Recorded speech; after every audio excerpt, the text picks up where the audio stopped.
আসসালামু আলাইকুম রহমতুল্লাহি ওবরকাতু। সবাই কেমন আছেন? সকল প্রশংসা আল্লাহর জন্য।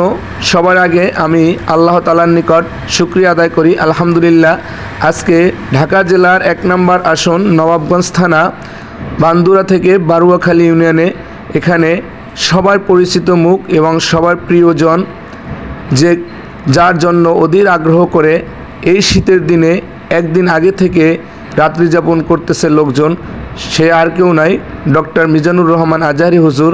তার কথা শোনার জন্য শুক্রবার বিকাল থেকে এখানে কিন্তু লোকজনের অনেক সমাগম দেখা যাচ্ছে এবং খাতা বালিশ কম্বল এগুলো নিয়ে কিন্তু এখানে তারা রাত্রি যাপন করেছেন এই শীতের জন্য, শুধু একটু হুজুরের মুখ থেকে সরাসরি কথা শোনার জন্য।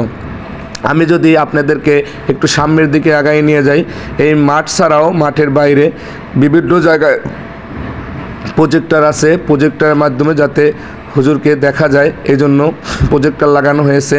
এখানে শতবিঘা জমি নিয়েই এই আয়োজন করা হয়েছে এবং বলা হয়েছে যে এখানে কোটি টাকার উপরে খরচ গেছে।